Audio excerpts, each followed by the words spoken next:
Welcome to G Fun Facts Online. Right now, as you listen to this, a machine of almost unimaginable power is quietly reshaping the world. You'll likely never see it, touch it, or even know exactly where it is. This machine, a supercomputer, operates in a realm of computational might so far removed from our everyday experience that it borders on science fiction. These behemoths of calculation are the unseen engines driving humanity's greatest advancements, from designing life-saving drugs to forecasting the path of a hurricane. This is the story of the unseen power of supercomputers, a journey beyond the desktop and into the heart of a computational revolution. So what makes a supercomputer super? At its core, it's a computer at the absolute highest level of performance of its time. But that simple definition hides the vast chasm separating these titans from the laptop or phone you might be using now. The difference isn't just about being a little faster. It's a fundamental shift in architecture, purpose, and sheer scale. Your personal computer is a jack of all trades, a marvel of engineering for browsing the web, gaming, and editing video. Its performance is often measured in MIPS, or million instructions per second. A supercomputer, on the other hand, is a specialist. Its power is gauged in flops, floating point operations per second. This measures its ability to perform the complex mathematical calculations that are the bedrock of scientific simulation. While a high-end gaming PC might hit a few teraflops, or trillions of calculations per second, the most powerful supercomputers now operate at the exascale. That's over a quintillion, a billion calculations per second. To put that in perspective, the world's fastest supercomputer, Frontier, can perform more calculations in a single second than every single person on Earth could if they each performed one calculation per second for over 4 years. This staggering capability is achieved through a design philosophy known as parallel processing. Instead of relying on one single, impossibly fast brain, a supercomputer uses thousands or even millions of processors working together in perfect unison. Imagine trying to solve a colossal jigsaw puzzle with a million pieces. One person would take an eternity, but a massive team with each person working on a small section and communicating with their neighbors could finish it dramatically faster. That is the essence of parallel computing. So what do these architectural marvels actually look like under the hood? They aren't monolithic machines, but sprawling, interconnected systems that can fill entire rooms and require incredibly sophisticated infrastructure for power and cooling. Let's break down the key components. First, you have the massively parallel processor arrays. Modern supercomputers are made of thousands of compute nodes. You can think of each node as a small, powerful computer in its own right, with its own processors and memory. These nodes work in concert, each tackling a different piece of a massive computational problem. Within these nodes, we find a tale of two processors, CPUs and GPUs. Supercomputers use a hybrid architecture, combining central processing units, or CPUs, and graphics processing units, or GPUs. CPUs are versatile workhorses, great at handling a wide range of tasks. GPUs, originally designed to render graphics in video games by performing millions of repetitive calculations, turned out to be exceptionally efficient at the exact kind of math needed for scientific simulations. By combining the flexibility of CPUs with the raw number-crunching power of GPUs, these machines achieve the best of both worlds. But having millions of processors is useless if they can't talk to each other. This is where the high-speed interconnect comes in. It's a specialized, ultra-fast network that acts as the supercomputer's central nervous system. Technologies like InfiniBand or HPE's Slingshot create a fabric that allows seamless, low-latency communication between all the nodes, ensuring no processor is left idle waiting for data.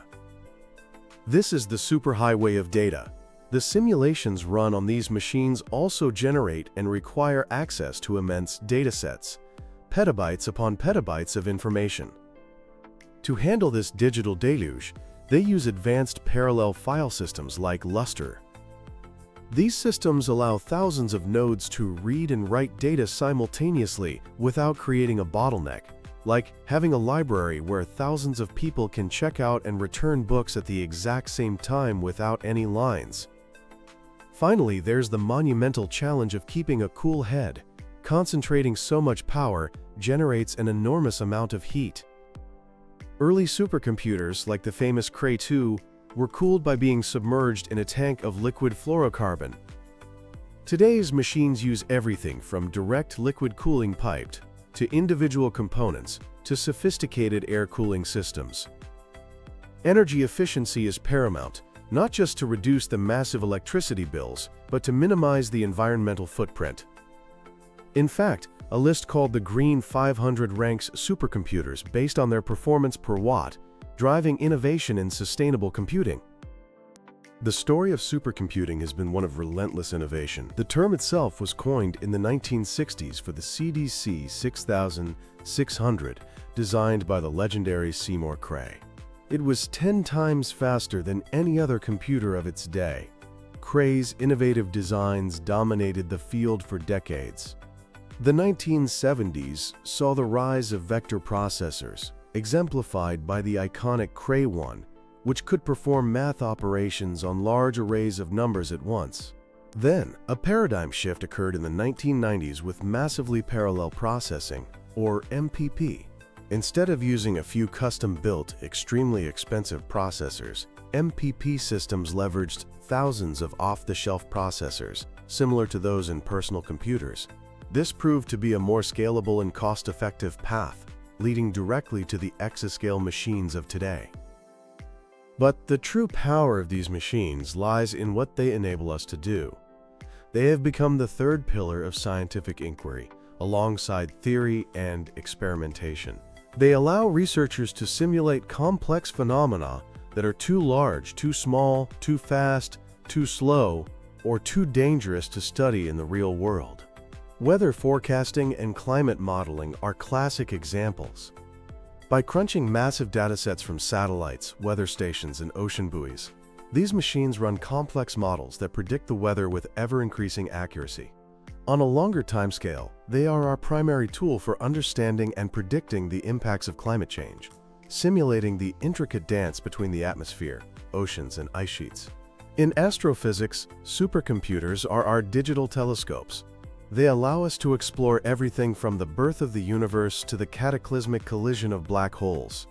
The first ever image of a black hole, captured in 2019, was only made possible by simulations run on the Blue Waters supercomputer, which helped researchers interpret the mind-boggling amount of data gathered by a planet-wide network of radio telescopes.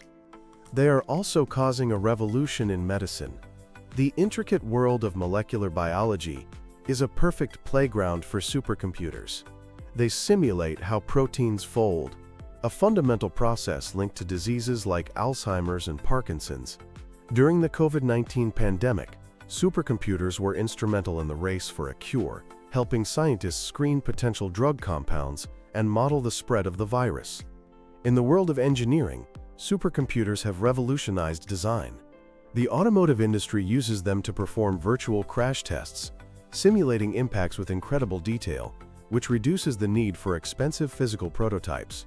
The recent explosion in artificial intelligence is also inextricably linked to supercomputing. Training the large, complex models that underpin today's AI, from large language models to image recognition systems, requires the massive parallel processing power that only supercomputers can provide.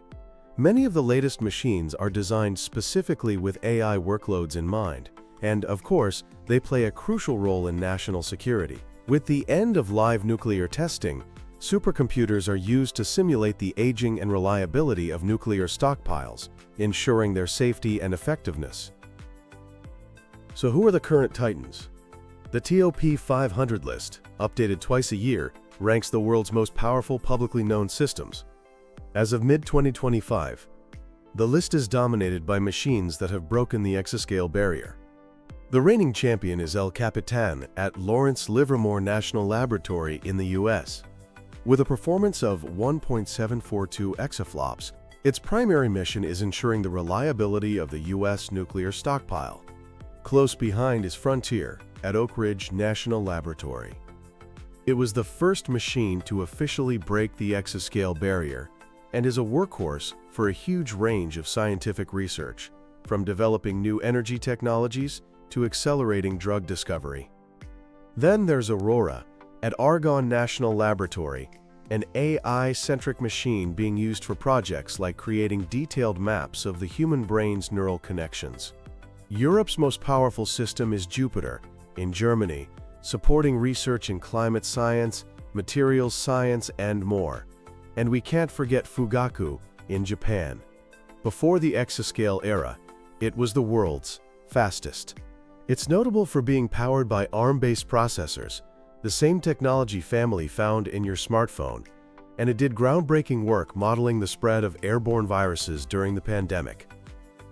The journey to exascale has been a monumental undertaking, but even bigger challenges lie on the road ahead as we push toward the next frontier, zettascale computing, which is 1,000 times more powerful than exascale. The most significant hurdle is the